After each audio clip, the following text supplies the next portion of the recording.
Hi అండి అందరికీ. ఇవాళ చేయబోయే రెసిపీ హోటల్ స్టైల్లో మసాలాతో క్యాబేజీ ఫ్రై. ఇలా చేసి చూడండి, సూపర్గా ఉంటుంది. మసాలా వేసి కొబ్బరి కూర వేసి క్యాబేజీ ఫ్రై ఇలా చేస్తే చాలా బాగుంటుంది. ముందుగా నా వీడియో చూసే ముందు ఒక లైక్ అయితే ఇవ్వండి, ఇంకో కొంతమందికి రీచ్ అవుతుంది. ప్రతి వీడియో మీకు రావాలంటే ప్లీజ్ సబ్స్క్రైబ్ కూడా చేయండి. ప్రతి వీడియో మీకు వస్తుంది. ముందుగా అయితే వీడియోలోకి వెళ్ళిపోదామా. ముందుగా అయితే క్యాబేజీ ఇలాగ చిన్నగా కట్ చేసుకుని పెట్టుకోండి. తర్వాత స్టవ్ ఆన్ చేసుకుని స్టవ్ మీద ఒక కడాయి పెట్టుకోండి. తగినంత ఆయిల్ వేసుకోండి. ఆయిల్ కాగాక కొద్దిగా శనగపప్పు వేసుకోండి. శనగపప్పు వేసుకుని కాసేపు ఫ్రై చేసుకోండి. కాసేపు ఫ్రై చేసుకున్నాక ఇప్పుడు పోపు దినుసులు వేసుకోండి. మినపప్పు, ఆవాలు, జీలకర్ర, ఎండుమిర్చి వేసుకోండి. వేసుకుని కాసేపు ఫ్రై చేసుకోండి. తర్వాత కరివేపాకు వేసుకోండి. పోపు దినుసులన్నీ ఫ్రై అయిందాక ఫ్రై చేసుకోండి. పోపు దినుసులు ఫ్రై అయిపోయినాయి కదా, ఇప్పుడు క్యాబేజీ తురుము వేసేసుకోండి.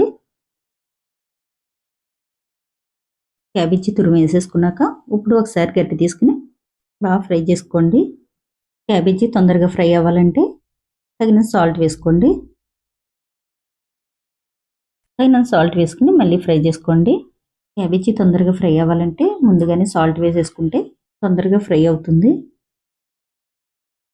క్యాబేజీ సగం పైన ఫ్రై అయ్యాక అప్పుడు ఒక స్పూను అల్లం వెల్లుల్లి పేస్ట్ వేసుకోండి. ఒక స్పూను అల్లం వెల్లుల్లి పేస్ట్, కొద్దిగా పసుపు వేసుకుని బాగా ఫ్రై చేసుకోండి. అల్లం పచ్చి వాసన పోయేదాకా ఫ్రై చేసుకోవాలి. క్యాబేజీ ఫ్రై ఒకసారి ఇలా ట్రై చేసి చూడండి, చాలా బాగుంటుంది. క్యాబేజీ బాగా ఫ్రై అయిపోయింది కదా, ఇప్పుడు కొబ్బరికూర వేసుకోండి. కొబ్బరికూర వేసుకున్నాక కాసేపు ఫ్రై చేసుకోవాలి.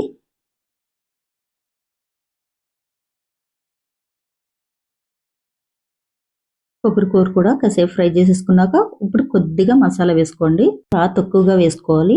ఇప్పుడు ఒక స్పూన్ కారం వేసుకోండి. వేసేసుకున్నాక మళ్ళీ ఇంకొకసారి ఫ్రై చేసుకోండి.